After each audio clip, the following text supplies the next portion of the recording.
ఇవాళ సాధకుల కోసం అత్యంత గోప్యమైనటువంటి యోగిని ఢాకిని సాధనా విధానాన్ని చెప్పదలిచాను. సావధానంగా వినండి.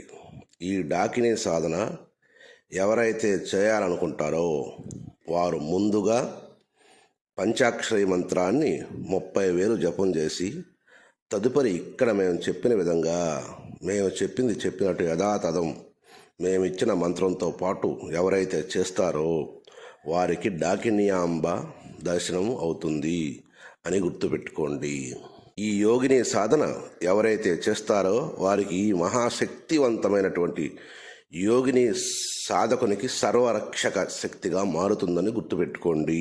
సాధకులకు గురుస్థానంగా నిలబడి మిమ్మల్ని సాధనలో ముందుకు తీసుకుని వెళ్తుందని, అది మంత్ర సాధనలోనా లేక యోగ సాధనలోనా వేరే సాధనలోనా అనేది సాధకుని విచక్షణ బట్టి ఉంటుందని గుర్తుపెట్టుకోవాలి.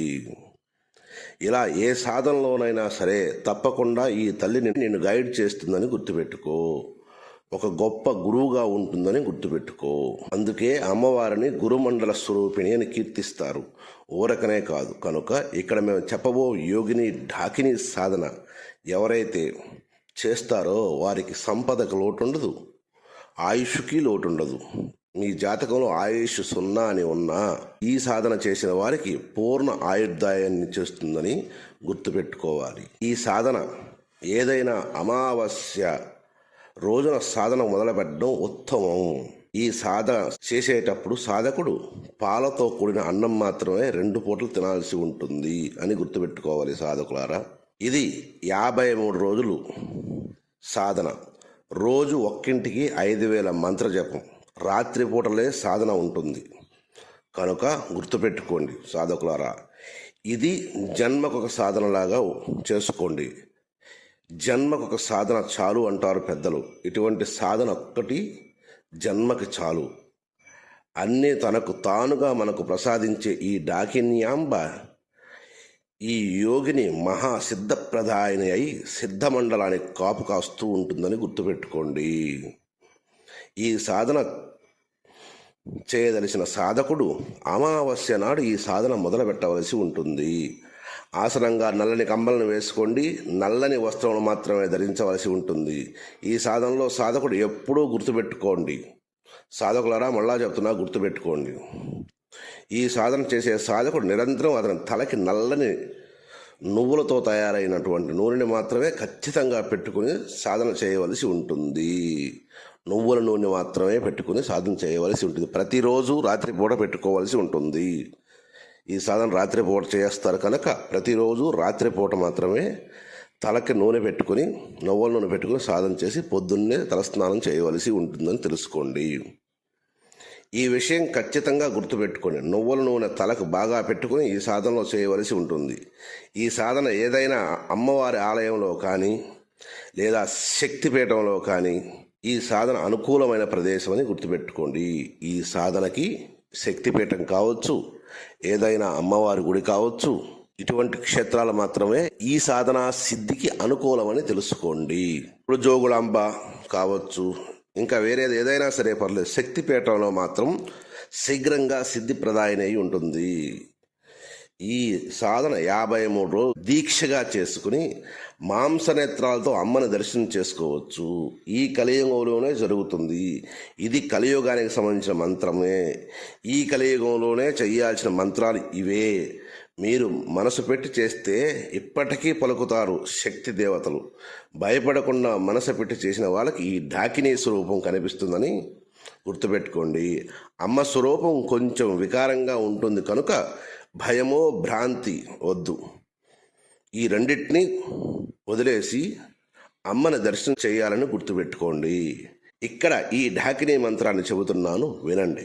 హ్రీం లోం క్లోం ఢాకిని హ్రీం బ్లాం సిద్ధయోగిని మ్లాం స్లోం హ్రీం అనే ఈ మంత్రాన్ని ఇలా ఈ మంత్ర సాధన మేము పైన చెప్పిన విధంగా ఎవరైతే వారికి ఇక్కడ విషయాల్లో తిరిగి ఉండదు, ఎవరైతే చేస్తారో వాళ్ళకి ఇక్కడ ఈ బాహ్య ప్రపంచంలో ఎటువంటి విషయాలకి తిరుగుండదని గుర్తుపెట్టుకోండి.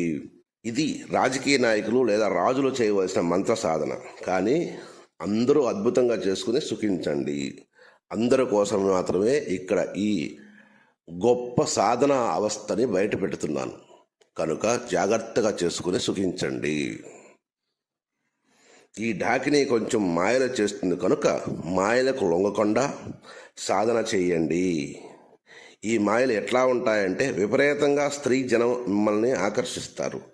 సాధకును పొందుకోరి దానికి లొంగకండి. విశేష సర్పభ్రాంతి ఉంటుంది అని గుర్తుపెట్టుకోండి. విపరీతమైన సర్పాలు సాధనా ప్రదేశంలో తిరుగుతూ ఉంటాయి. ఆ తర్వాత విపరీతమైన గజభ్రాంతి. మీరు ఈ సాధన ఊర్లో కూర్చొని చేస్తున్నా ఏనుగుల మంద మీ మీదకు వస్తున్నట్లు భ్రాంతి కలుగుతుంది. భయపడి సాధన ప్రదేశాన్ని వదిలి వెళ్ళవద్దు. ఎవరైతే ఏనుగులు అరుపులు విని మీ చెవులకు వినిపిస్తుందో, ఎప్పుడైతే ఏనుగుల అరుపులు మీ చెవులకు వినిపిస్తాయో ఇంకా ఆ తర్వాత 5వ రోజు కానీ 6వ రోజు కానీ మీకు మంత్రసిద్ధి కలుగుతుందని గుర్తుపెట్టుకోండి. ఇది మంత్రసిద్ధి కలిగే అద్భుతమైన సమయం. ఈ సమయం కోసం మాత్రమే ఈ 52 రోజులు సాధన చేస్తావు. లాస్ట్ ఒక్కరోజు ఈ సాధనలో నువ్వు నిలబడతావో ఓడిపోతావో అనేది ఆ క్షణంలోనే తెలిపోతుందని గుర్తుపెట్టుకో. పట్టుదలగా జాగ్రత్తగా చెయ్యి నాయన. ఒకవేళ నువ్వు చెయ్యలేవా, దీనిని రాసి పెట్టుకో. ఏదో ఒక రోజును నీకు ఉపదేశం నేనే ఇస్తాను. అప్పటి వరకు వెయిట్ చేయగలిగితే వెయిట్ చెయ్యి. లేదు ట్రై చేస్తారా, ట్రై చేసి చూడండి. మేము మాధ్యమంలో చెప్పే ప్రతి మంత్రాన్ని ట్రై చేయండి, తప్పు లేదు. కానీ మాకు చెప్పి చెయ్యండి. మళ్ళా చెబుతున్నాను, మాకు ఈ మాధ్యమంలో మహాతంత్ర అనే మాధ్యమంలో మేము పెట్టే ప్రతి సాధనని మీరు ట్రై చేయొచ్చు. కానీ మాకు చెప్పి మాత్రమే ట్రై చేయండి.